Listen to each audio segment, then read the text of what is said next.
Bismillahirrahmanirrahim. Assalamualaikum warahmatullahi wabarakatuh.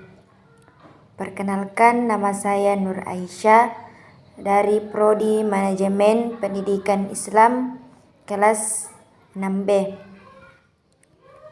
Baiklah, pada hari ini saya akan menjelaskan materi yang ada dalam tugas poster yang saya buat pada mata kuliah Manajemen Perubahan.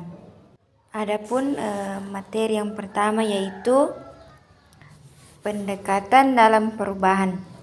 Yang pertama, pendekatan behavioral berfokus pada pengubahan tingkah laku dengan menekankan pada pemberian penghargaan bagi konseling ketika melakukan suatu kegiatan yang baik dan memberi konsekuensi untuk mencegah konseling agar tidak melakukan kegiatan yang buruk.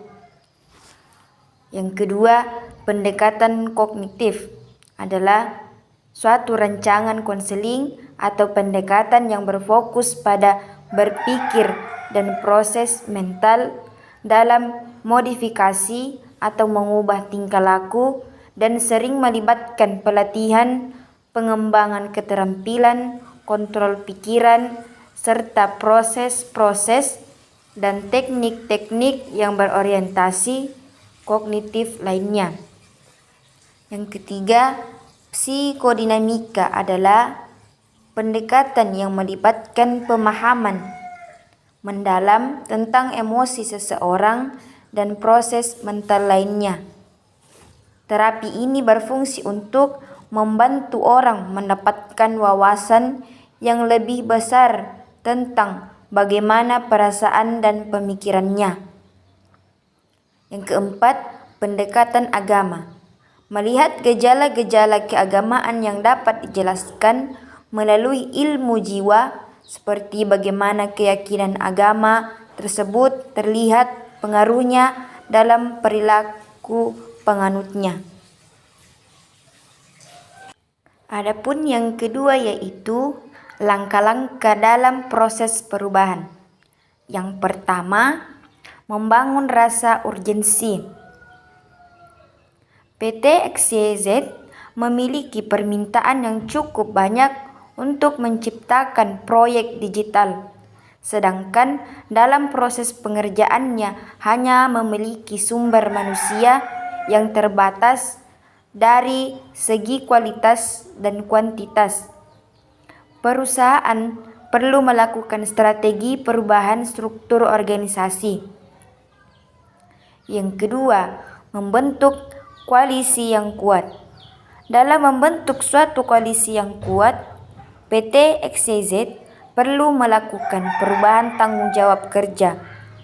Perubahan tersebut dilakukan bertujuan untuk menentukan pekerjaan individual sesuai dengan seharusnya agar semua pekerjaan bisa sejalan dengan struktur organisasi perubahan yang akan diterapkan nantinya.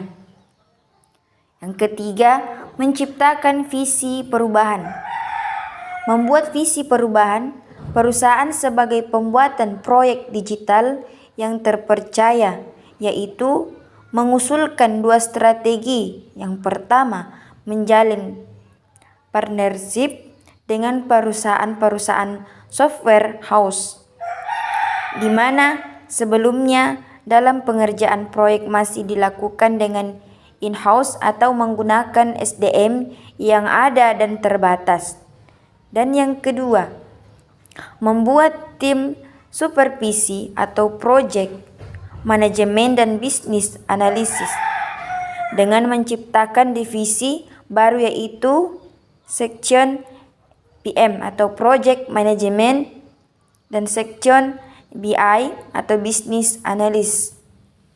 Yang keempat, mengkomunikasikan visi perubahan. Sosialisasi visi perubahan PT XYZ menyampaikan dalam bentuk rapat seperti melakukan sosialisasi kepada seluruh jajaran divisi dan memberikan informasi tentang perubahan kepada seluruh tim melalui email HRD. Adapun yang ketiga yaitu fungsi perencanaan pendidikan. Yang pertama, perencanaan pendidikan berfungsi sebagai pedoman pelaksanaan dan pengendalian suatu kegiatan. Yang kedua, perencanaan pendidikan berfungsi sebagai menghindari terjadinya pemborosan dalam penggunaan sumber daya pendidikan. Yang ketiga, perencanaan pendidikan berfungsi sebagai alat bagi pengembangan quality assurance bagi organisasi. Yang keempat, perencanaan pendidikan berfungsi untuk memenuhi akuntability kelembagaan. Yang kelima, perencanaan pendidikan berfungsi sebagai perintis atau pelapor kegiatan pembangunan pendidikan.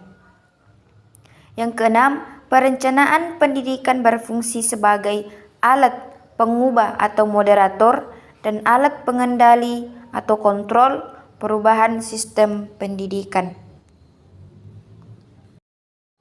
Adapun yang keempat yaitu jenis masalah dalam pengembangan organisasi. Yang pertama, tim manajemen. Time management adalah tindakan atau proses perencanaan dan pelaksanaan pantauan sadar atau sejumlah waktu yang digunakan untuk aktivitas khusus, terutama untuk meningkatkan efektivitas, efisiensi, dan produktivitas. Yang kedua, buruknya komunikasi. Komunikasi adalah bagian yang penting dalam organisasi sebab bagian-bagian dalam organisasi dapat berhubungan dengan lingkungannya melalui komunikasi. Yang ketiga, kurangnya kepercayaan. Kepercayaan adalah hal yang penting dalam organisasi karena kepercayaan dapat memberikan rasa aman bagi para anggotanya.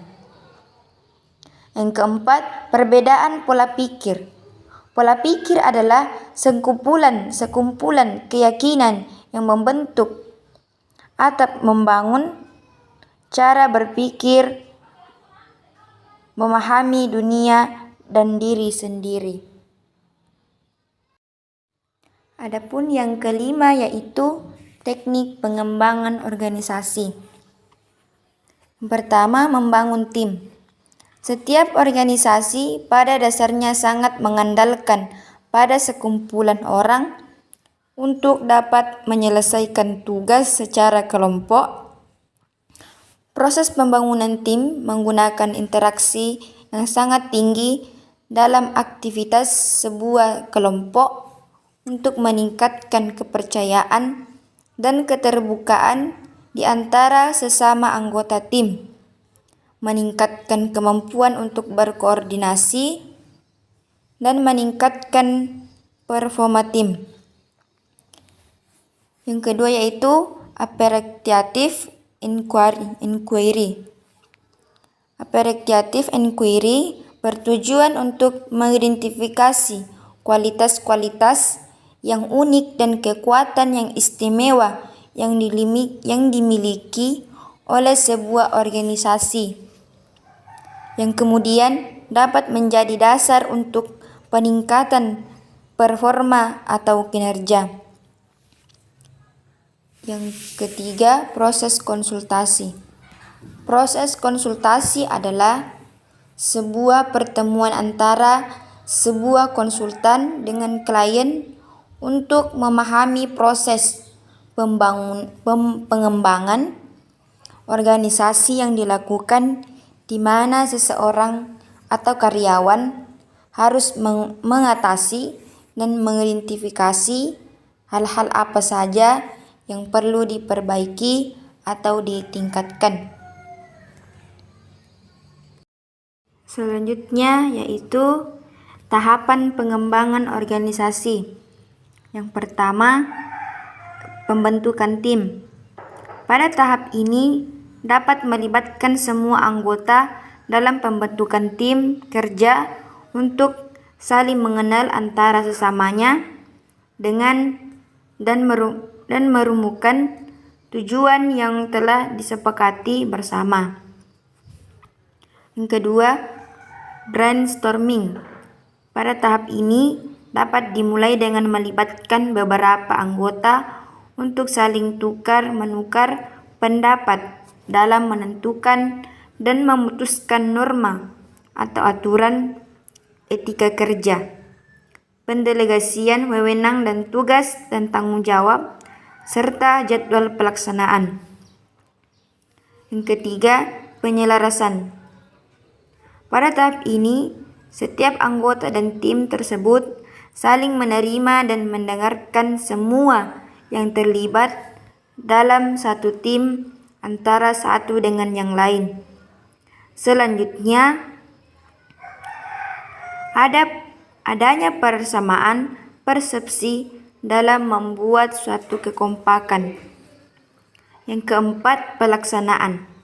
Pada tahap ini, semua anggota dan tim sepakat untuk melaksanakan program kerja dengan penuh semangat, memainkan tugas dan peranan masing-masing, serta dapat berkontribusi guna mencapai suatu tujuan yang telah ditentukan bersama. Yang kelima, evaluasi dan monitor. Pada tahap ini diadakan evaluasi untuk melakukan penilaian kinerja organisasi. Selanjutnya diadakan proses monitor dengan cara melakukan pemantauan terhadap pelaksanaan kegiatan.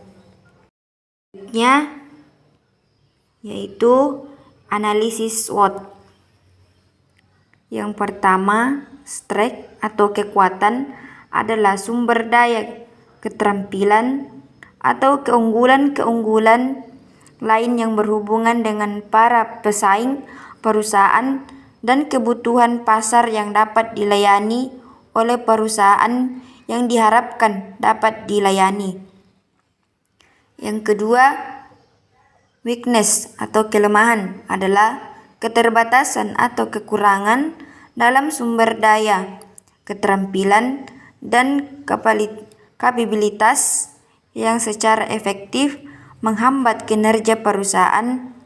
Keterbatasan tersebut dapat berupa fasilitas, sumber daya keuangan, kemampuan manajemen, dan keterampilan pemasaran dapat merupakan sumber dan kelemahan perusahaan. Yang ketiga, opportunities atau peluang adalah situasi penting yang menguntungkan dalam lingkungan perusahaan. Kecenderungan penting merupakan salah satu sumber peluang seperti perubahan teknologi dan meningkatnya hubungan antara perusahaan dengan pembeli atau pemasok merupakan gambaran peluang bagi perusahaan. Yang keempat, threats atau ancaman adalah situasi penting yang tidak menguntungkan dalam lingkungan perusahaan.